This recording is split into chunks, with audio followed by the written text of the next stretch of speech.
Saturday morning, and I have just a mini quick decision to make about something, so I wanted to show you. I'm working with Stamperia time paper, and I just love the rich colors of it, sort of muted. That's what I'm working with. And yesterday I took a class from Great Britain, and we're making a Cassandra sliding box, and this is the base of my box. And what we're doing is we're sliding a top between little pieces of mat board. See if I can do it. We're making 2 layers of a mat. Now she put ribbon on it. She put a piece of black ribbon on the bottom, pull it out. I'm thinking, let's see, I'm thinking of punching a hole and putting a tab, but right now I'm just going to show you the 2-layered top. So it's not quite staying in there well yet. But we have another top. So, and I have that top made into a frame. And I'm going to put acetate on the back of the frame. So I'm going to start with that.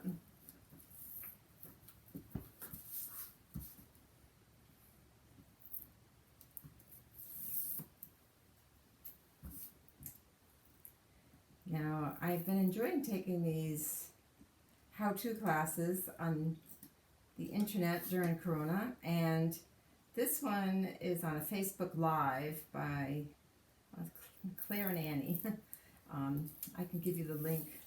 When I do my walkthrough of this box, I'll give you the link. It's not very expensive, and you're always learning I'm always learning new techniques, so it's fun. So I just have double-sided tape here, and I'm removing the cover.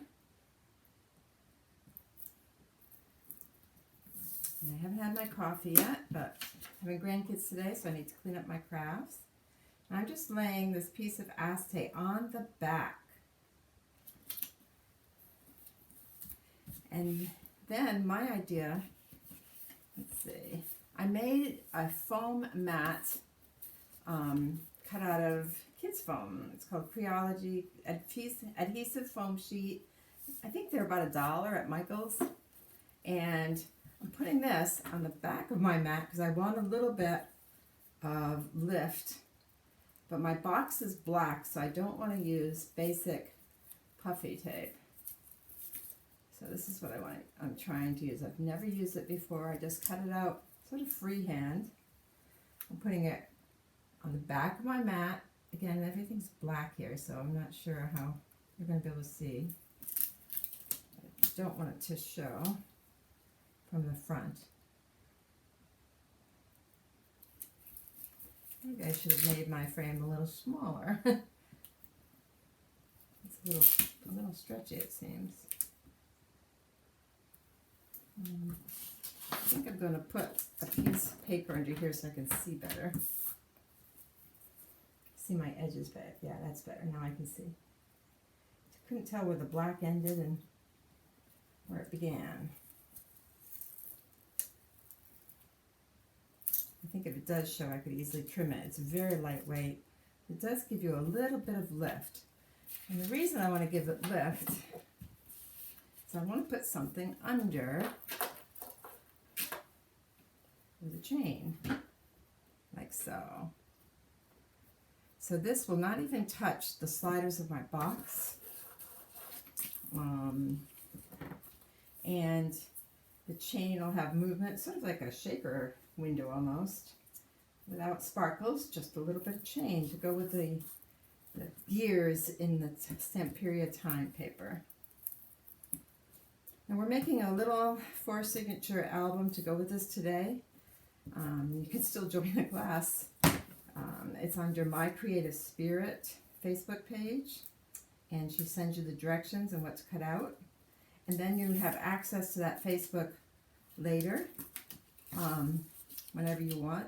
So you don't have to make the project. You can just watch the videos. And sometimes if it's something new, that's a good idea. But you always have access to the directions. And that's a plus for me. Okay, I'm ready to put my little tag on. They had a really nice page with big tags, and I thought I was going to use that for my front. Anyway, the tags were too big. Or for me, they were too big, so. Okay, I'm going to just take this off the box. I know it fits. So, the writing is upward that way. I'm just going to put this time. It says Moments in Time. Perfect title. And now, and I put some keys. There's a few keys in the directions. Now this isn't a total free movement of the keys, but it's, so I could even make that higher. But I think that's all I'm going to do. So now I'm just going to adhere that. And I'm putting double-sided tape right on top of my foam tape.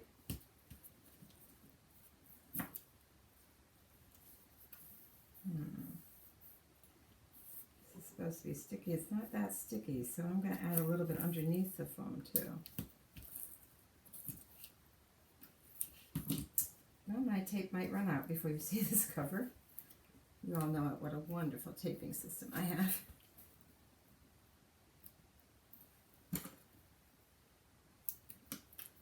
I wasn't going to make more than one of these covers. That's why I wanted to put a video of it, because I just thought having something raised a little bit by foam without foam tape was a good idea for me.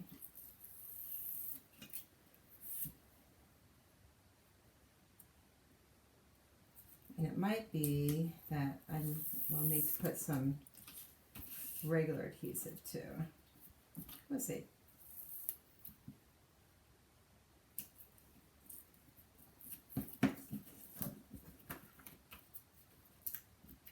Seems to be staying on. And like I said, this cover, the second lid, is a little bit smaller than the bottom lid, so it will not interfere with the sliding mechanism. So you can have this extra layers. I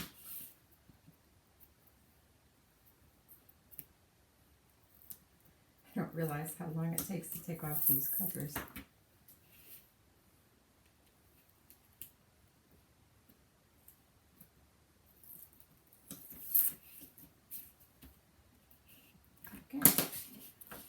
I'm going to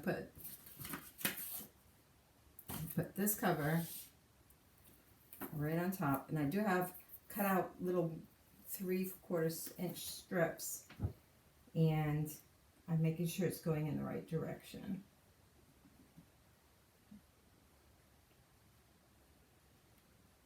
There we go. So now it has a little layer of black there. And this will be my sliding cover.